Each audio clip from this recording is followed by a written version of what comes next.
Today I had a slightly stressed conversation with my family, one person in my family, and instead of talking about that experience, I want to read a little bit from the book I'm reading. No relationship at all to the conversation I had. It's just the next chapter I have in this book. Chapter numbers and a bunch of numerals. Let me think. I think this is, so it's X, X, X, V, I. X is 10, so that's 30. V is 5, so that's 35, followed by 3 I's, which are ones, right? So 35, 36, 37, 38. I can do math. This is chapter 38, the victory. Thanks be unto God, who giveth us victory. Have not many of us, in the weary way of life, felt in some hours how far easier it were to die than to live? The martyr, when faced even with a death of bodily anguish and horror, finds in the very terror of his doom a strong stimulant and tonic. There is a vivid excitement, a thrill and fervor, which may carry through any crisis of suffering that is the birth hour of eternal glory and rest.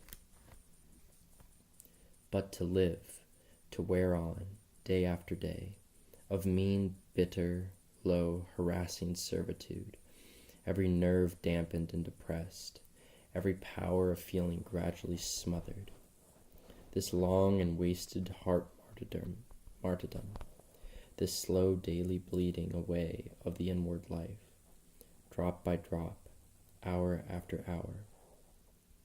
This is the true searching test of what there may be in man or woman. When Tom stood face to face with his persecutor, and heard his threats, and thought in his very soul that his hour was come, his heart swelled bravely in him, and he thought he could bear torture and fire, bear anything with the vision of Jesus in heaven, but just a step beyond. But when he was gone, and the present excitement passed off, came back the pain of his bruised and weary limbs, came back the sense of his utterly degraded, hopeless, forlorn estate, and the day passed wearily enough. Long before his wounds were healed, Legree insisted that he should put to the regular field work. Then came day after day of pain and weariness, aggravated by every kind of injustice and indignity that the ill will of a mean and malicious mind could devise.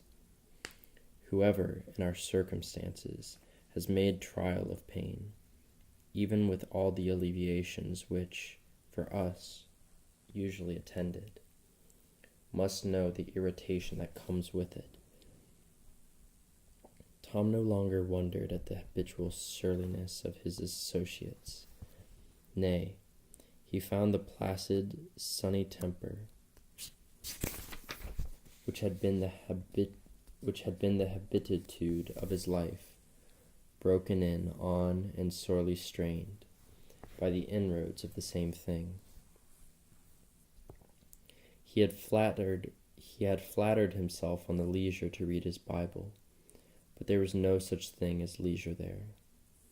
In the height of the season, Legree did not hesitate to press all his hands through, Sundays and weekdays alike. Why shouldn't he?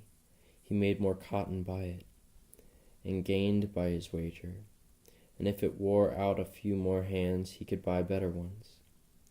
At first, Tom used to read a verse or two from his Bible by the flicker of the fire.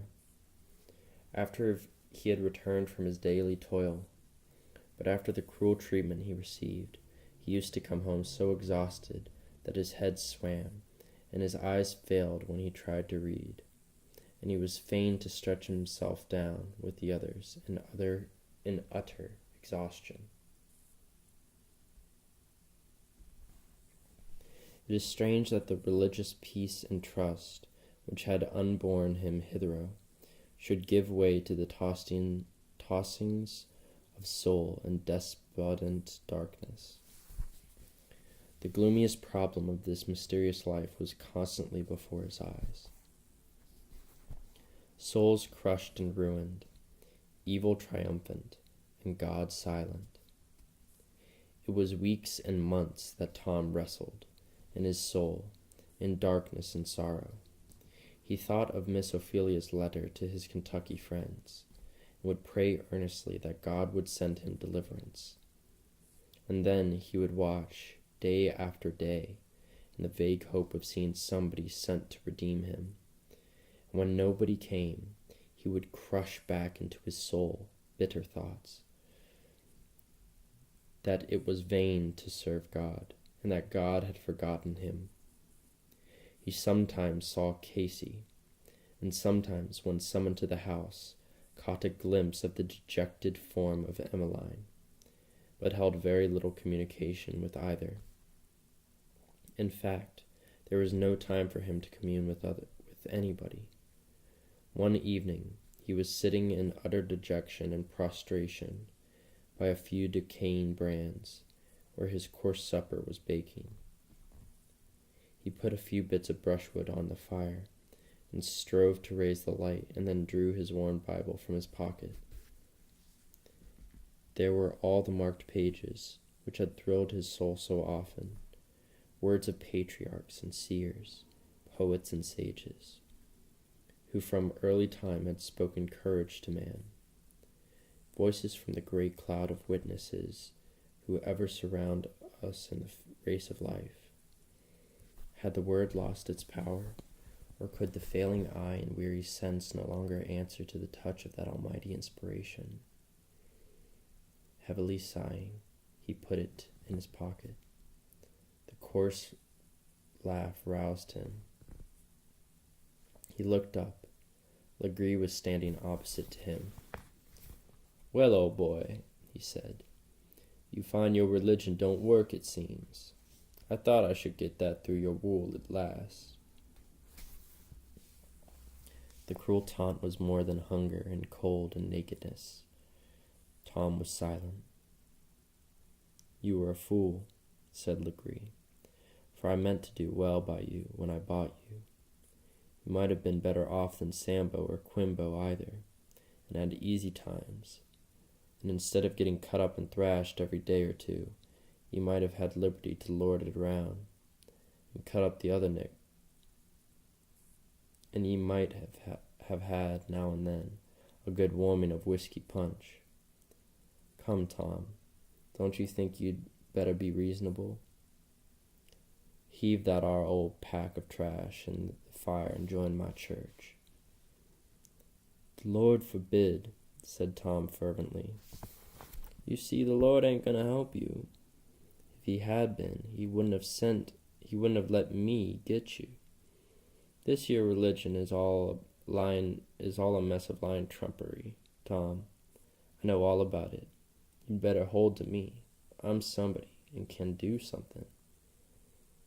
"No mass," said Tom. "I'll hold on. The Lord may help me or not help, but I'll hold to him and believe him to the last." "The more fool you," said Legree, spitting scornfully at him and spurning him with a foot. "Never mind. I'll chase you down, yet bring you under.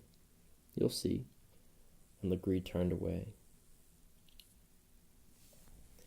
When a heavy weight presses the soul to the lowest level at which endurance is possible, there is an instant and desperate effort of every physical and moral nerve to throw off the weight, and hence the heaviest anguish often precedes a return tide of joy and courage.